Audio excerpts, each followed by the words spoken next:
Hey, I'm Rob from JestaThaRogue.com, and it's my favourite time of the year when I do my top 50 board games of all time. Always my most popular video. But things have changed. I've changed, and we're going to do things a little differently this time. Firstly and importantly, I'm not grouping similar games into one entry. Usually I do one-liners for numbers 50 to 11 and then go into a bit more detail in the top 10. But you wanted more detail about the lower ranked games, and I wanted to stop talking about the same games in every video. So I'll do one-liners for the lower entries, go into a bit of detail about the top 10 and go into greater deal about the top 10 of games I've never talked about on this channel before. So it's essentially a top 20. But numbers 50 to 41 are low importance, so let's go with some one-liners. At 50 it's a stitch up, it's the two-player tile laying game Patchwork. 49 is the best board game about mastering the food chain. Of course, it's the light bluffing game Om Nom Nom. 48 is the fun tile laying survival game Suro. And if it's random, why do I win every time I play? Ralph. Anyway, 47 is a window into this list, a stained glass window if you will, dice placement pattern building game Sagrada. Racing into 46, it's cycling deck builder-ish Flamme Rouge. 45, trick taking in heaven and hell Chronicle. 44 is a theme park for robots powered by steam. Oh, but Steam Park, I get it now. 43 is a game that never stays low-key, Blood Rage. 42 has me going round in circles, it's Zolkin the Mayan calendar. And 41 is the OG CCG MTG, that's Magic the Gathering. Whew, 10 down and 40 to go, what a great list of games that was. Time for 40 to 31, and these are still fairly low importance, so time for some more one-liners. 40 is my previous number 2, but who has time for campaign games nowadays? It's Arcadia Quest. 39 is Stefan Feld's BOAT. It's the pick-up and delivery-esque Oracle of Delphi. 38 has something for everyone. It's the area majority game Smash Up. 37 is a real gamble. It's the racing and betting game Downforce. 36 makes you think hard about thin cards. It's dice rolling Space Base. 35 is a game of getting your numbers in order. It's the pattern building game Game of Trains. 34 is a tower defense game with a skeleton of enemies to defeat. It's Bad Bones. 33, flip and fill the house next door. It's Welcome To. 32 is an older game with a new rule set I haven't tried yet. It's pirate racing game Jamaica. 31 started as a nice easy small box and exploded into a heavy bloated monstrosity that is Hero Realms. Wow, what a great list of 10 games, slightly better than the previous 10. You know what, I'm having fun, let's do one more one-liner. At 30 it's the insultingly low 5 Tribes. At 29 we have first of the top 10 games I haven't talked about this channel in any great detail as far as I can remember. It's ARG, Animals Revolt Against Humans.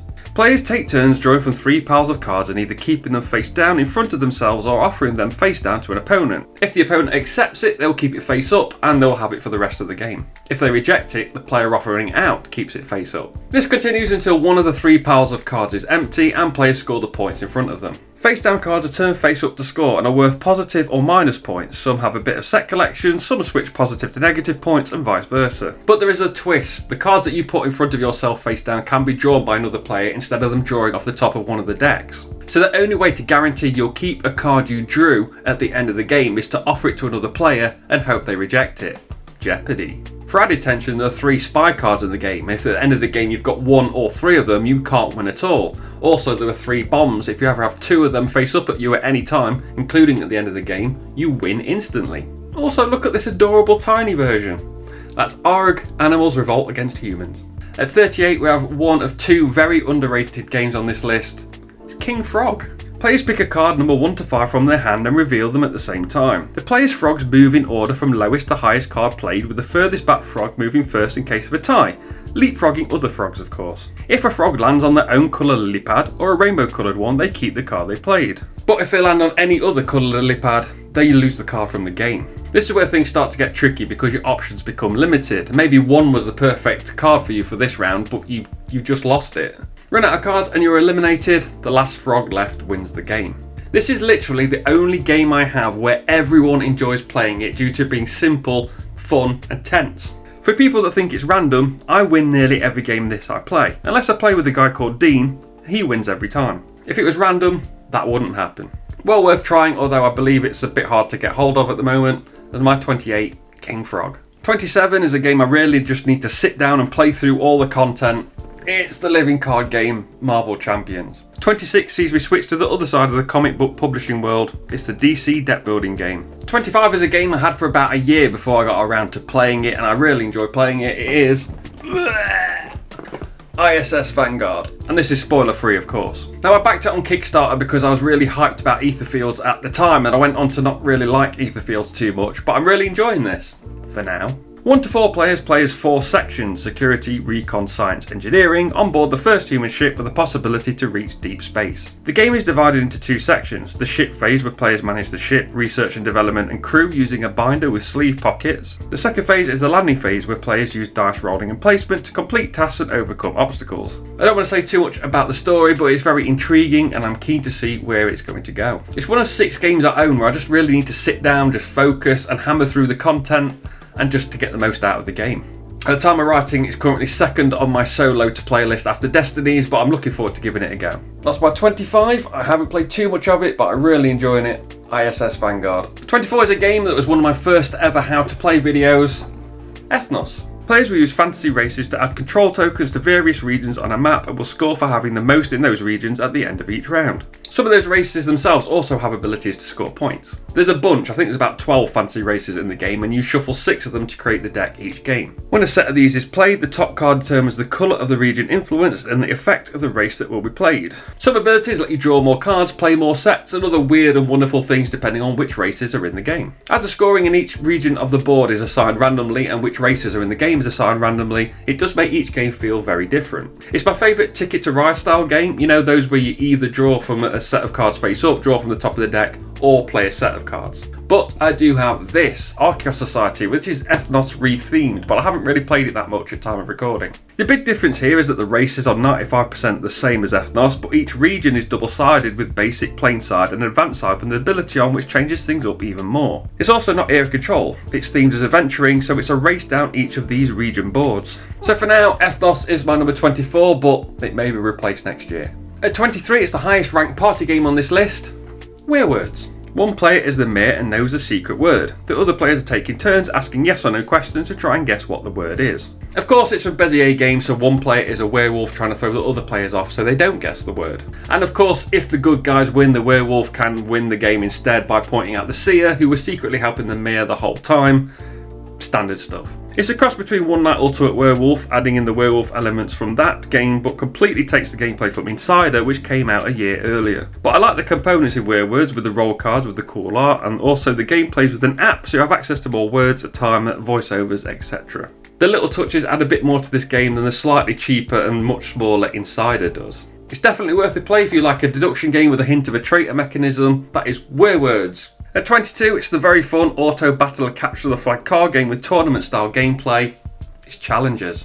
At 21, it's the very pretty Samurai. Players take turns playing tiles in order to influence various castes spread around Japan. Once one is fully surrounded by tokens, the player with the most influence on it keeps it. At the end of the game, the player with the most of each caste gets a point, and if you get 2 points, you win the game. In the case of a tie, in true Reiner Knizia fashion, you look to see who's got the second most, third most, etc. It's a very nice game, but it's far from relaxing. You don't have enough tiles to solo a caste piece to gain it yourself, and get enough to win. You need to work together to surround a caste piece, but then try and snipe it at the last moment to make sure you get it. To do this, you need to play trick tiles that let you swap tiles, swap caste pieces, or even play quick tiles that allow you to play more than one in a turn. I enjoy this game, but I really like the nice look of the board and the tiles. The pale look of the subtle colours makes it one of my favourite looking games. That's my number 21, Samurai. And what a good list we've got so far. For numbers 20 to 14, let's speed it up a bit with a final batch of one-liners. It's a top solo game, but at 20 it's a co-op Defender Village card game, Samurai Spirit.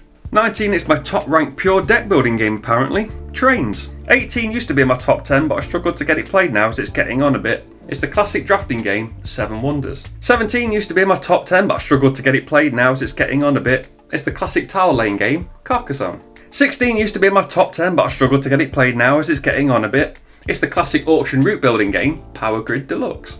15 is the controversial, replaced in space but always shine bright like a diamond to me, it's Mombasa. And the final one-liner of the list at 14 is the very fun, if not a little long, app-driven worker placement game, My Father's Work.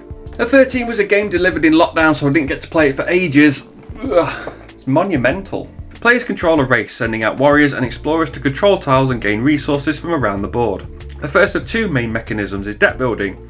Each race has its own deck and 9 cards are laid out each turn. Players activate 1 row and 1 column, so only those 5 cards are active. These cards are used for abilities and to gain resources. One of the other mechanisms in the game is to manage those resources, which is to buy cards, build wonders, and play other abilities that are going to score you endgame points. Like Samurai, I really like the look of this game, but for a different reason. The art on the cards is really nice. The minis are great and look amazing on the table. I am ignoring the fact that the second Kickstarter with the African-based races and other bits is 2 years late and counting at the time of recording. I'm also ignoring the fact that this Kickstarter exclusive game is now available in retail so that FunForge could raise the money to send us out the expansions that are over 2 years late. But it's good fun, looks great, the factions play differently with different abilities, and initial issues with the downtime were fixed with a simple change to the rules, which makes the game 100 times better. And okay, the retail edition is tokens only, not minis, but I'm still bitter. Not really, because I've got it. That's my number 13, Monumental.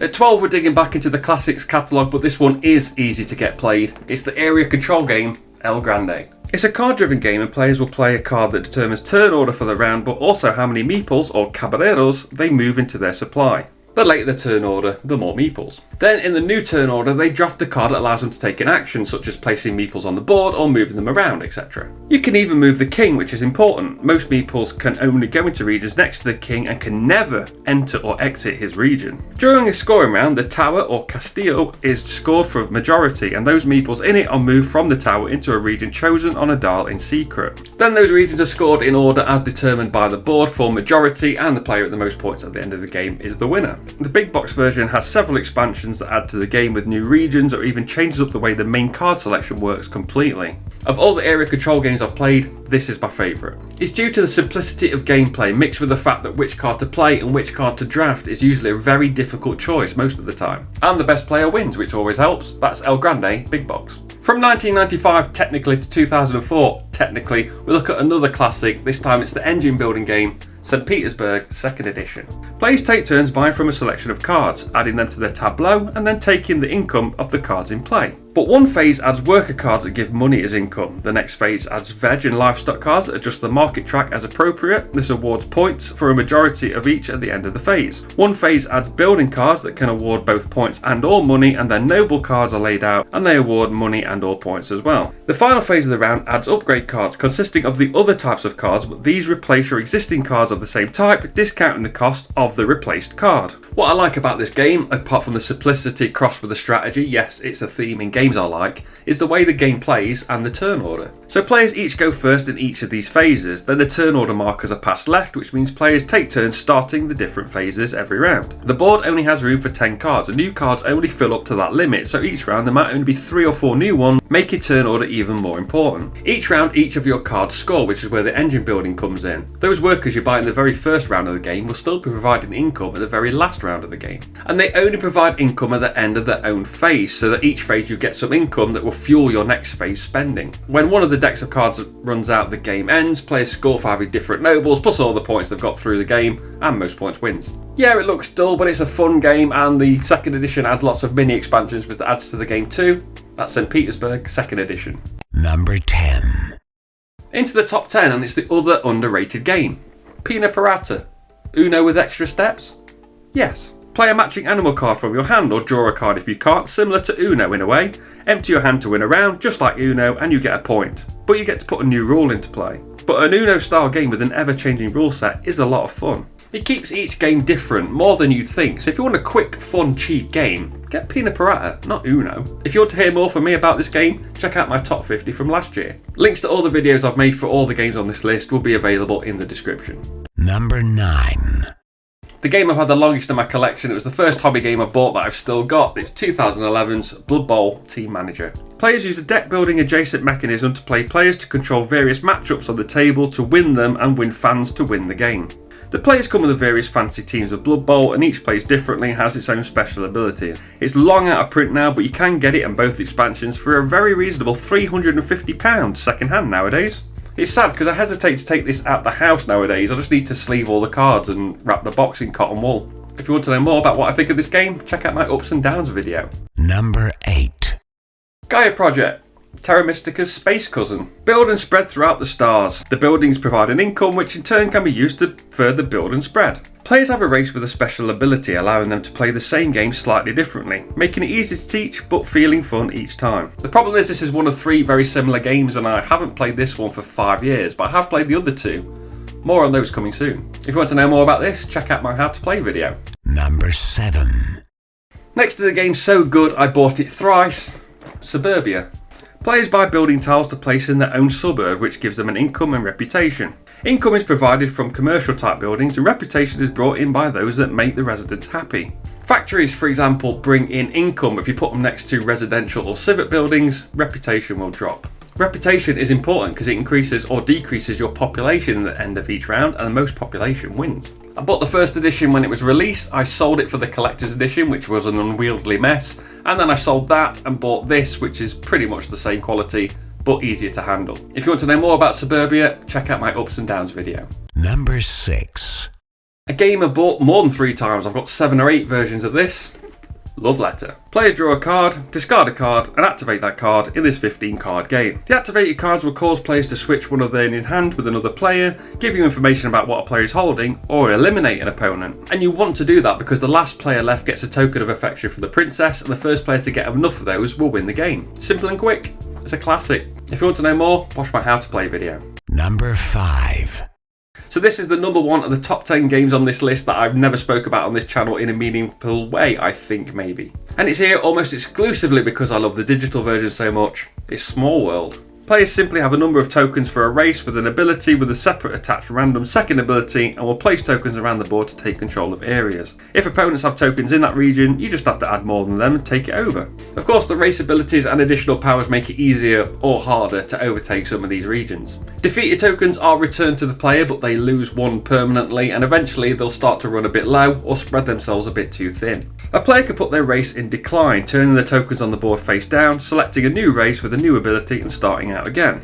You gain coins for each region you control. Your in decline race will still gain coins while they're on the board, and at the end of 10 rounds the player with the most coins wins. The races and their random abilities are placed out and you have to pick one. The top one is free and you have to pay a coin to skip further down the selection. As coins are points, you have to make this selection with care. The coins you put on to skip other races will be taken by the players who take those races, so you're basically giving away points for free.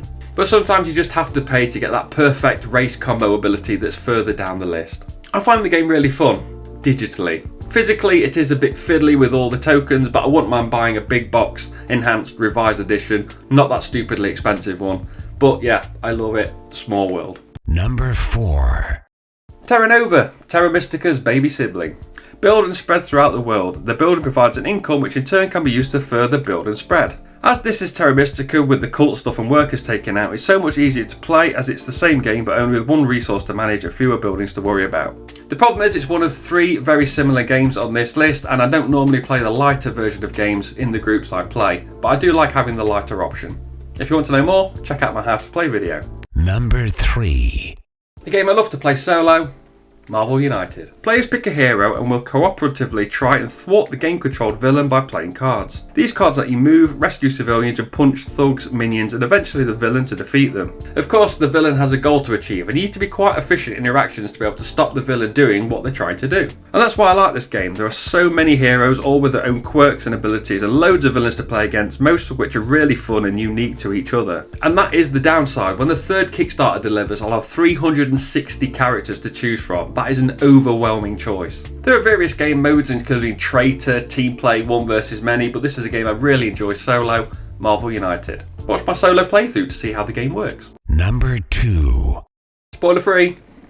Destinies. Go on an app-controlled adventure where the world changes as you play. Achieve your destiny first to win. The mechanisms, the story, the components and the app all do a really good job of providing a very fun and interesting gaming experience. The 2nd Kickstarter is delivering soon and that might be all the content this game is getting, so it might slip down the list and maybe even drop out after I've played it all. Out of sight, out of mind. That's all I'm going to say about Destinies for now. If you want to know more, check out my spoiler-free how to play video. And now, number 1. And for the 12th straight year, it's Terra Mystica's Terra Mystica. Terra Mystica. Build and spread throughout the world. The buildings provide income, which in turn can be used to further build and spread. Players have a race with a special ability, allowing them to play the game slightly differently, making it easy to teach, but feeling fun each time. This is one of 3 very similar games, and the 4th one will have been released by the time this video comes out, but this one is my favourite at the moment. If you want to know more, check out the video I made where I compare Terra Mystica, Terra Nova and Gaia Project together. Thanks for watching, that's my list. What do you think of it? Let me know in the comments below. Be sure to like, share and subscribe, and check out the description for links to the video so you can get more information on most of the games on this list. Follow me on Twitch, Insta, find my blog at JestaThaRogue.com. I've been Rob, aka JestaThaRogue. I'll see you soon.